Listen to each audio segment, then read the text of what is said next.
Mana kafiru. Edan. Kondo ko nyami. Ngabi do ma. Kondo ko nyami ala sa Go ko ni. Ko ngabi do ma. ko ma ja.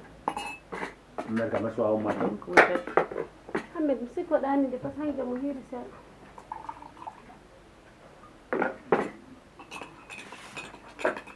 أنا أنا شغلة وهلا الناس مفهوم مدفر قلوب من ير شغلة ونيم وهلا La problema con la equipa no mata la. Mo jara ko salu jara wara xam salu ji. Salu ji. Gong hala ma ala njalta sanu boli ala njalta. Salu ka salu boli ko goro la jef. Alway ton. Goro la jef. Won nande ma gondol sanu. Gondol sanu de ko wonde. O kay ko salu boli ko jodi ko jodi.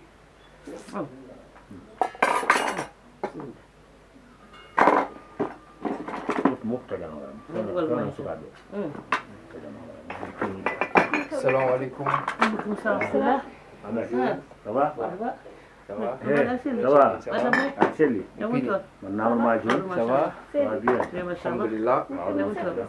Sinon? On a des anu buru mona wadandi. Amna sore no. Ça va? Ça va bien. Alhamdulillah. Midao. Ay kacce problème ma di kacce. Midao ngi o ko bana la ngal midao. Nda ko piyam mo ko batta hay te en ko to ko so. Wonna ni ko ko so ni. En tam ko ndaw tan jon kacce ngam de tampi. Findo ko hala. Ba man ja. Min ko to ha Problème ko. Olo. Fita fo ga hawli ko Fombura. Tajo muro. Midao injin. holon buru ma jojo. Iya wonduda. Wala buru tan taj kanko tajo gasmi. Taj mo mal. Kafe ngena, kafe yarta. Juste c'est Ba dum sere mi mida. Nyawu jël kafe da amé do. Khatim. Na di bedu. Eske Fakka na ya na kafe ko ndo. Ana reti ko Ala seria. Non so se ria, non so del ndo. Ana ko problème ka wonde. Wala kafe jidda. c'est bon café, c'est bon. Ahmed, ça va?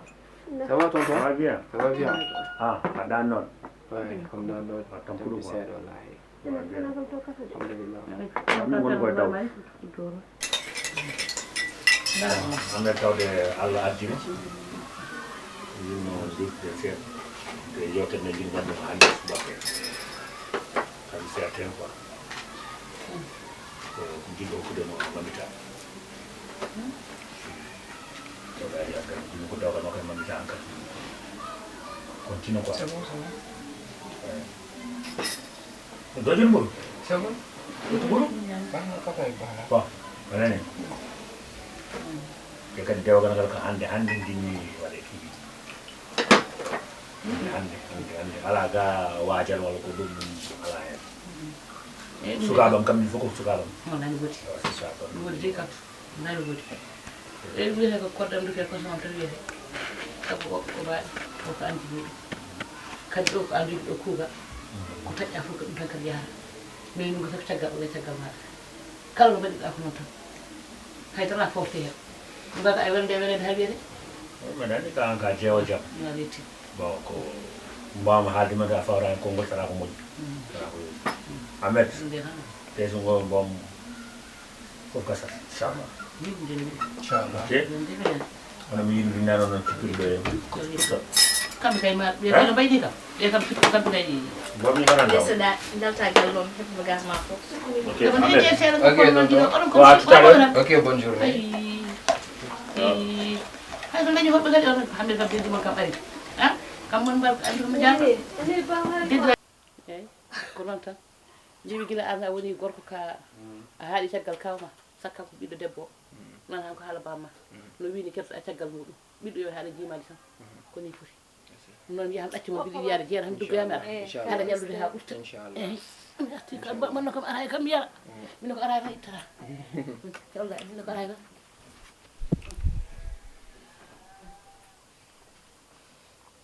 Nunda. Ambira upudi man. Won ba ngure wonda. Ka dester wel ma mit papa force O mi sarante mu jo fidum de galama ya. Mami. de fié. Mami?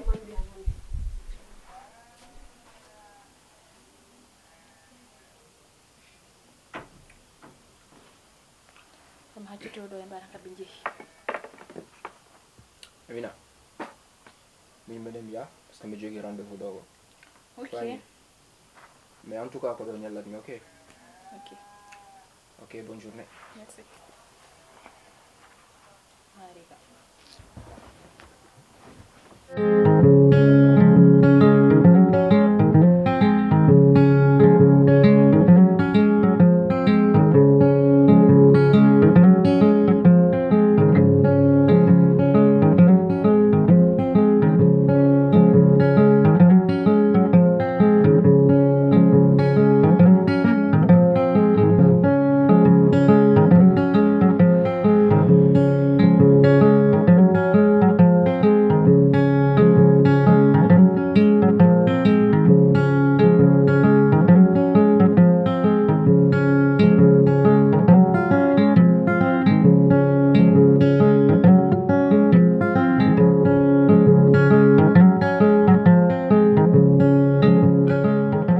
Allo bo. Nice boy. Mi dem damal galle mon. Ok.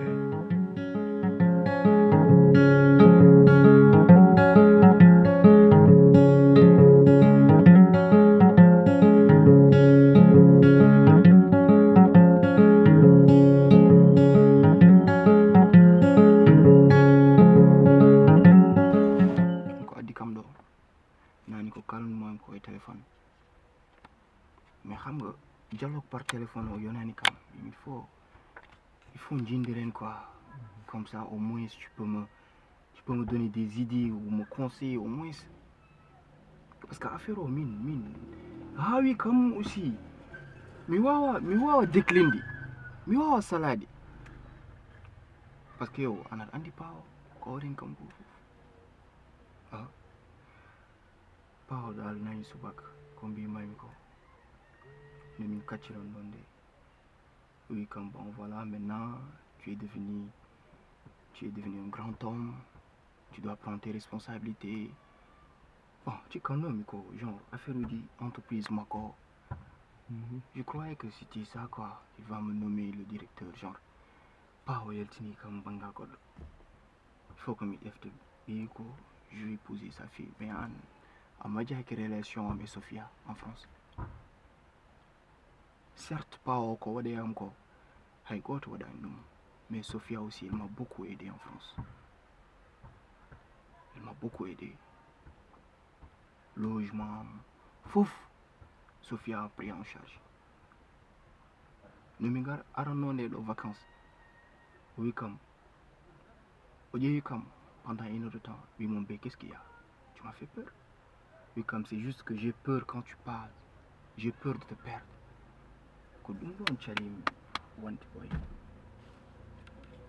Sophia, on dit quand. Aussi, je ne te mens pas. Je l'aime beaucoup.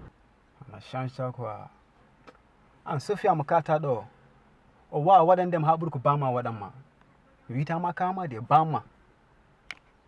Pas o do yada hande. Charju ma fugo kango ditti dum ame. Yumma acci ma gilna fam. Fof jangde ma o rejjit o yeyi ko de galle ma ko nawma. Nawma France. Hanjinzi da Sophia mo bita adi do. Nder haal ma nana haali dum bida pa wasalna dum epika ko non era wasalna dem o wadi ganduɗa ma ko ɓurtide ko ɓuri ganduɗa hoorema hande saddi o ɗetti ɓiigo wiyomo hokkuma ɗum donc an a wawa salnade et puis pardo accinam haalaji Sophia walla Penda walla Kharijatou Hammed concentre ke pawa wima ko pawa hande ko joodima ko waɗema ngal ɗon teddungal ni min jimi ko pardon Hammed jim ko teddigal ngal jonna ɗum ha yooɗa ñanta ɗum ha yo cinka ɗum luttinama ɗum ɗum tan ñagoto ma haala Sophia jejjitade e boy ko noon jiiruɗa pay ko ɗum foti wonde tu penses que c'est la meilleure chose pay Hammed ko meilleure solution woni ɗo Assalamu alaikum. Waalaikum salam. Ça va, c'est bon, là. Machallah. Ñande ko yelti. Ami nan def.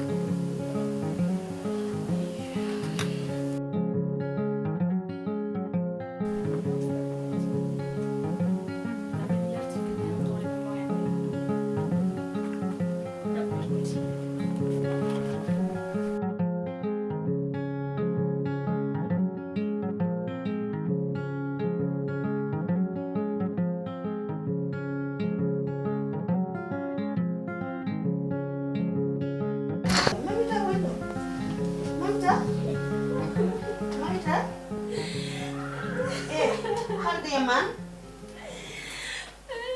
an gonduɗa mamta umu jooɗo kalda e man sa waɗini min no mbaɗami umu jooɗo kalda e ma gonduɗa mamta o bojjumaji hannama ko gonduɗa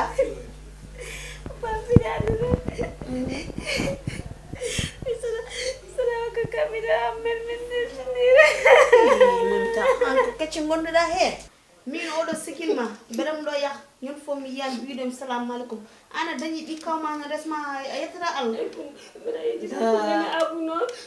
mbimi min de abou soit to parle e hammed oɗo ko parle ban noon bamma wino rokkuma hammed poɗɗa ko nadde hen mita min siko holko goyta ndeke yo ko ɗeɗo kecce goyta sowa gartira hakkille ma mbimi artir hakkille ma mi holto tan sima abou ko gorko tan so yiyanima tan yaha ƴowiya goɗɗo ɓi kawma ɓi bamma wanda ko ɓi kawma saɗa wawi nata e ma wuula ɗinɗo min wonnomi natde hen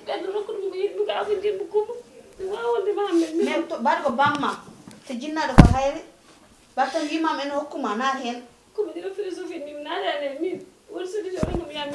he artir hakkille ma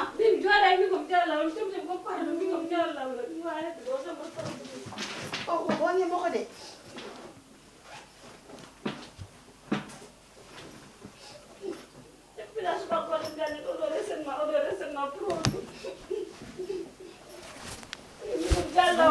artir hakkille hoore ma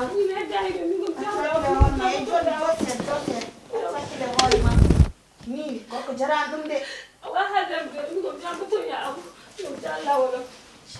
machallah jam tan mawɗo barikalla jam tan machallah selli kam yallah waɗi sukaɓe cilli mawɗo machallah alhamdulillah bayro ɗo de téléphone tan yimɓe kaldata wallahi golle ɗe tan golle ɗe ne keewi waɗi chargé no feewi ɗum moƴƴi yakkude miñiraɗe mawɗo noon fotata wonde wallahi ama mawnoraɓe ponnata saha fof min gar min ƴeewa ko gonɗa e dow majjum waɗani golle ɗe tan habni tan sa joguimi sañceji tan e programme uji tan a wawa famde sa fof a dañi appel uji kilane men gaare ma téléphone ngaji jogo bonɗi fof no keewi yo no gowruɗa e sañceji ma non alhamdulillah e machallah ça marche beaucoup kay boom machallah alhamdulillah par ce que presque ɗe balɗe min gayri moon bâtiment ji tati te mi kilane ɓe ganduɗa yiɗɓe sodde affaire uji ɓaɗi noon mais dal woni gonɗi darde jawari eyi ɗin ɗon eyi mais mi haɓɓuɗi hanka dal yeeyde ɗi machallah mais kam min dañi hen kilane ɓe kam machallah te wonno lonno ligguey no feewi e hay probléme ala hen machallah te fo ne rewi lawol dal fo ne rewi lawol kam liggey ma kam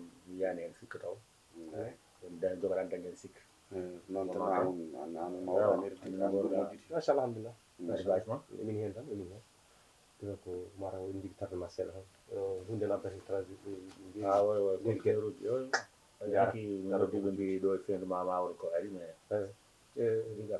leydi gueɗe surtout kam min waji ko jokkodima wona jaw ça va machallah alhamdulillah ko muñal tan wallahi kadi aɗa yoɓa luwasa marchandise aɗani kadi ko noon tan noddirde moon kadi ko jaam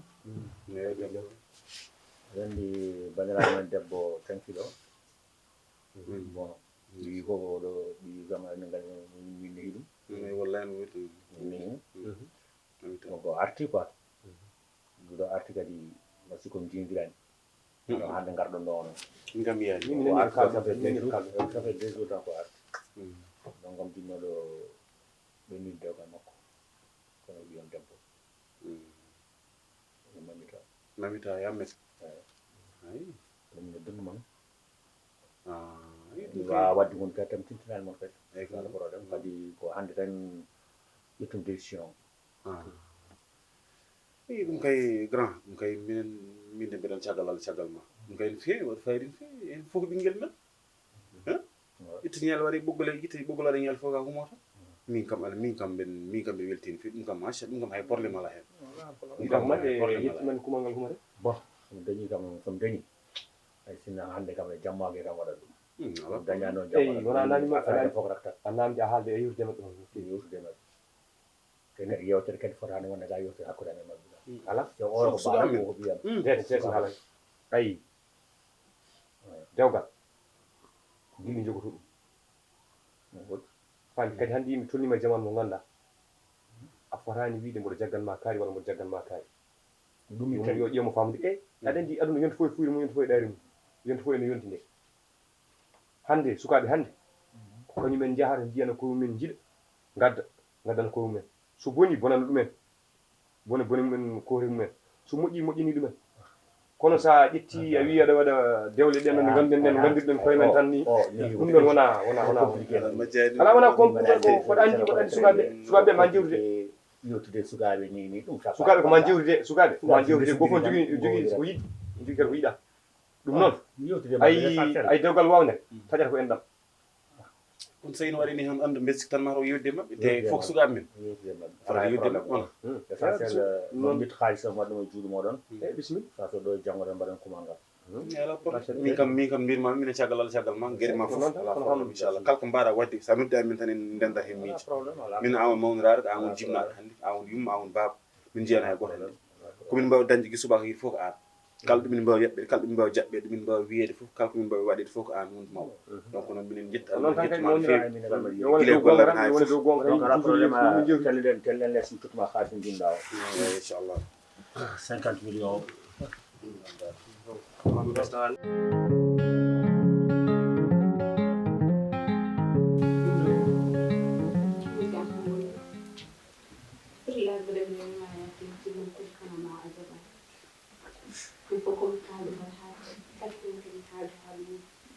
Aku gimana? Biar kuliah dulu ada di mana? Kalau Allah hadir insyaallah, berfirman dalam Al-Quran. Allah orang dengan anak tidak guru barat. Guru dulu. Tamam, ya. Berfirman insyaallah. Percaya. Faham? Kan kodi. Agaknya mana?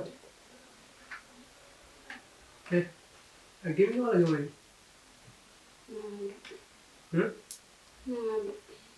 Ini sih mana? Kau tahu ni?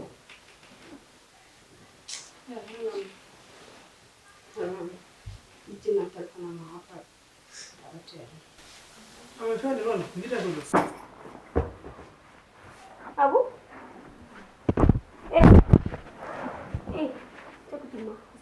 Abu minam dah tu dulu kawan bimai. Bila expliquer ni dulu kawan bimai. Oh kawan Abu Allah ke expliquer dah kan. Oh kawan. Jom pasal masa kisah lah. Jor non? Ni dah expliquer ni jual lagi masa kisah lah. Kawan ni tu lah firman siapa ni? Tu lah firman ni. Anu rus mabu. Terwain dola. Angkal dia mabu. Oh kawan ada mabu.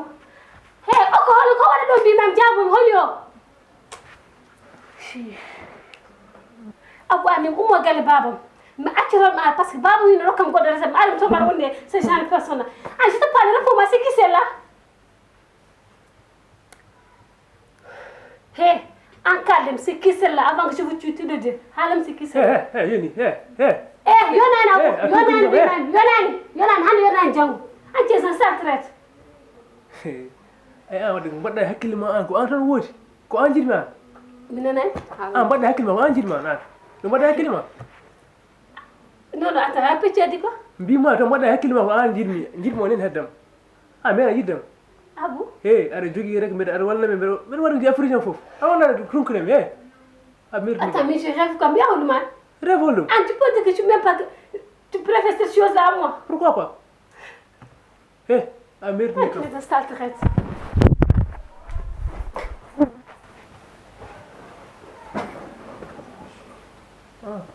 honda Jor mberen ya para. Apa? Vitamin D.